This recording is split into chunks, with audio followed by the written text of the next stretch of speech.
कहानी की शुरुआत एक छोटे से गांव से होती है। इस गांव में हर कोई एक पुरानी हवेली के बारे में डर से बात करता है। शापित हवेली के नाम से मशहूर ये जगह कई वर्षों से बंद पड़ी है और कोई भी इसके पास तक जाने की हिम्मत नहीं करता। इस गांव में 3 दोस्त विवेक, निशा और राघव ने इस हवेली के बारे में सुना था। राघव को रहस्यों में बहुत दिलचस्पी थी और निशा को भूतिया कहानियों का जुनून था। तीनों ने तय किया कि वे इस हवेली में जाकर वहां छिपे रहस्य को जानेंगे। रात का समय था और हवेली तक पहुंचने के लिए उन्हें घने जंगल से होकर गुजरना था। पेड़ पौधे अजीब तरह से हिल रहे थे, जैसे हवेली की ओर जाने वाले हर कदम का विरोध कर रहे हों। लेकिन तीनों दोस्तों ने हिम्मत जुटाई और हवेली के गेट तक पहुंच गए। हवेली का दरवाजा खुद ब खुद चरमराहट के साथ खुल गया। विवेक ने सबसे पहले कदम रखा और उसके पीछे निशा और राग ने भी अंदर कदम रख दिए। अंदर की दीवारों पर पुरानी धूल भरी तस्वीरें लगी हुई थी। उन तस्वीरों में कुछ अजीब था, जैसे वो तस्वीरें उन पर नजर रख रही हो। जैसे ही वे अंदर गए, अचानक दरवाजा पीछे से बंद हो गया। तीनों डर के मारे चौंक गए, लेकिन फिर भी उन्होंने एक दूसरे को हिम्मत बंधाई। कमरे में अंधेरा था, केवल कुछ जगहों पर हल्की रोशनी थी जो खिड़कियों से आ रही थी। जैसे ही वे हवेली के अंदर बढ़े, उन्हें एक छोटी मेज पर एक पुरानी किताब दिखाई दी। किताब के पन्ने पीले पड़ चुके थे और उसकी जिल्द फट चुकी थी। निशा ने किताब को धीरे से खोला और पहला पन्ना लिखा था, जो कोई इस हवेली में आता है उसे अपने अतीत का सामना करना पड़ता है। विवेक को यह लाइन अजीब लगी और उसने निशा से आगे पढ़ने को कहा। तभी उन्हें एक धीमी आवाज सुनाई दी, जैसे किसी ने धीरे से उनका नाम पुकारा हो। राघव ने घबराकर पीछे मुड़कर देखा, लेकिन वहां कोई नहीं था। वे तीनों एक बड़े कमरे में पहुंचे, जहां की दीवारें अजीब सी लग रही थीं। कमरे में एक बड़े शीशे के सामने 3 कुर्सियां लगी हुई थीं। तीनों ने उन कुर्सियों पर बैठकर एक दूसरे को देखा और शीशे में अपनी परछाइयों को देखा, लेकिन शीशे में कुछ और दिखाई दे रहा था। उनकी परछाइयां अपनी जगह से हिल रही थीं। तीनों को समझ में नहीं आ रहा था कि वे क्या देख रहे हैं। विवेक ने धीरे से शीशे की ओर बढ़कर उसे छुआ और तभी पूरे कमरे में एक तेज ठंड फैल गई। आवाजें अचानक तेज हो गई। कई सारे लोग उन्हें पुकार रहे थे। निशा ने घबराते हुए कहा, यह जगह शापित है, हमें यहां से जाना चाहिए। लेकिन दरवाजा जाम हो चुका था और कोई भी बाहर नहीं जा सकता था। अब तीनों ने समझ लिया कि इस हवेली में कोई अदृश्य शक्ति है जो उन्हें यहां बांध कर रखना चाहती है। किताब में एक और पन्ने पर लिखा था, यह हवेली आत्माओं का बसेरा है।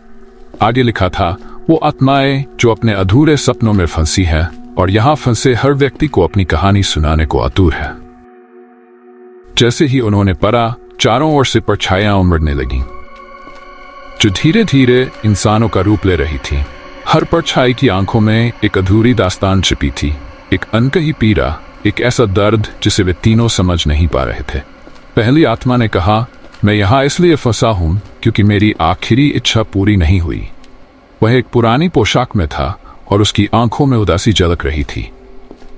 उसने अपने अधूरे सपने की कहानी सुनानी शुरू की। वह किसी से प्यार करता था, लेकिन समय रहते अपने प्रेम को व्यक्त नहीं कर पाया।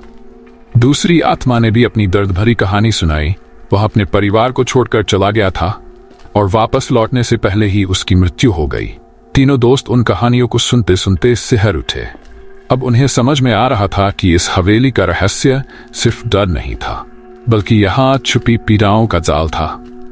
तीनों ने आत्माओं से पूछा कि उन्हें कैसे मुक्ति दिलाई जा सकती है। तभी एक पुरानी आत्मा ने कहा, हमें तभी मुक्ति मिल सकती है जब हमारी आखिरी इच्छाएं पूरी हों। विवेक, निशा और राघव ने निर्णय लिया कि वे इन आत्माओं की मदद करेंगे ताकि उन्हें शांति मिले और ये हवेली हमेशा के लिए मुक्त हो सके। उन्होंने आत्माओं से एक एक कर उनकी इच्छाएं सुनी और उन इच्छाओं को पूरा करने की प्रतिज्ञा की।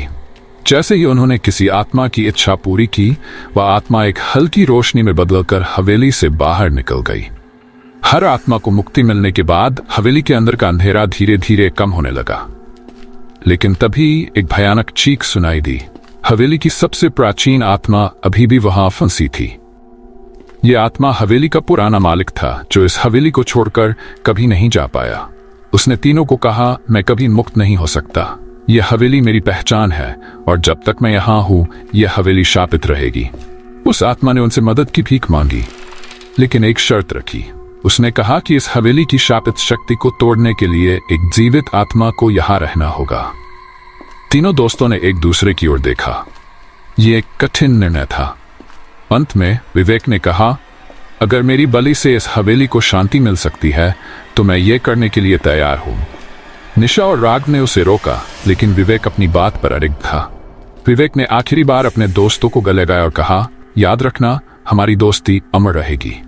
उसके बलिदान के बाद हवेली की सारी आत्माएं मुक्त हो गई और हवेली एक रोशनी में विलीन हो गई।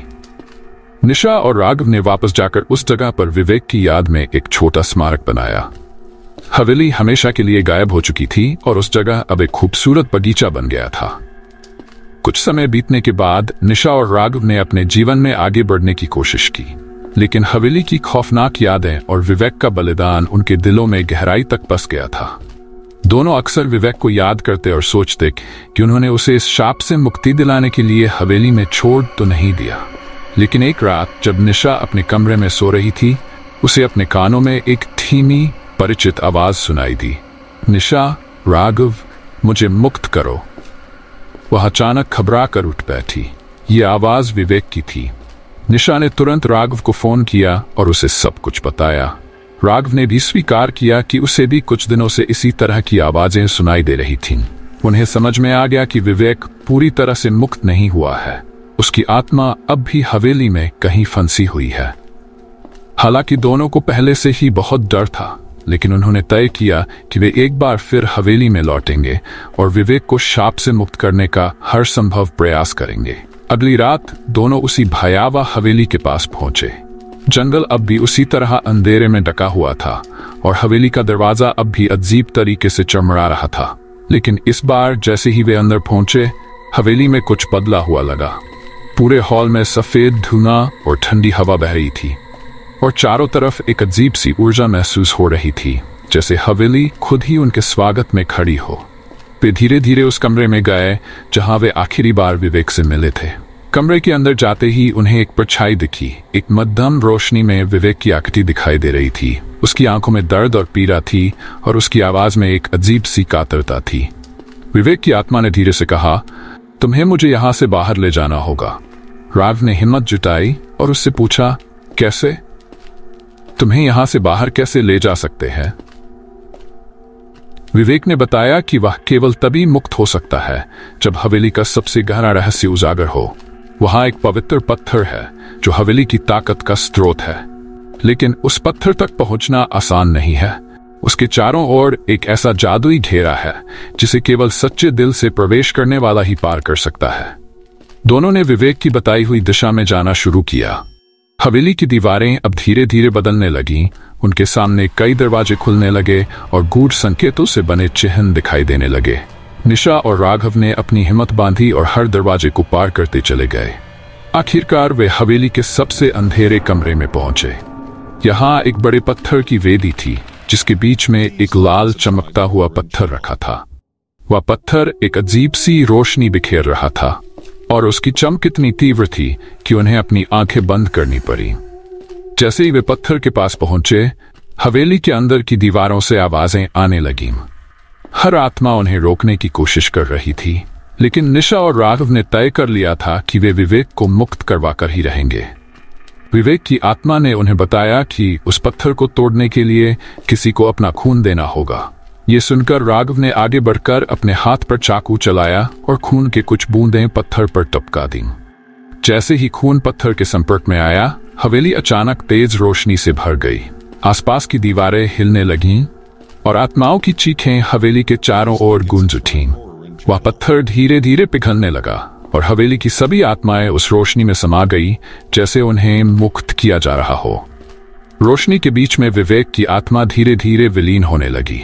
उसने निशा और राघव को धन्यवाद कहा और उनसे कहा कि अब उसे शांति मिल रही है। विवेक ने कहा, तुम्हारी दोस्ती ने मुझे इस शाप से मुक्त कर दिया। मुझे अब कहीं और जाना है, लेकिन मैं हमेशा तुम्हारे साथ रहूंगा। और फिर विवेक की आत्मा ने आखिरी बार मुस्कुराते हुए दोनों को अलविदा कहा। जैसे ही वह गायब हुआ, हवेली धीरे धीरे खुद ब खुद टहने लगी। जैसे ही निशा और राघव ने बाहर कदम रखा, हवेली ने एक तेज धमाके के साथ अपने आप नष्ट हो गई।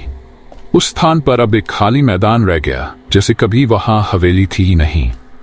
दोनों ने विवेक की स्मृति में वहां एक छोटा सा दीपक जलाया और कसम खाई कि वे उसकी दोस्ती को कभी नहीं भूलेंगे। विवेक का बलिदान और उनकी दोस्ती अब अमर हो चुकी थी। अंत में कहानी हमें सिखाती है कि सच्ची दोस्ती और बलिदान से किसी भी कठिनाई का सामना किया जा सकता है। निशा और राघव ने अपने दोस्त को न केवल शाप से मुक्ति दिलाई, बल्कि हवेली की डरावनी ताकत को भी हमेशा के लिए खत्म कर दिया। ये उनकी दोस्ती का अमिट प्रतीक बन गया, जिसे कभी भुलाया नहीं जा सकेगा।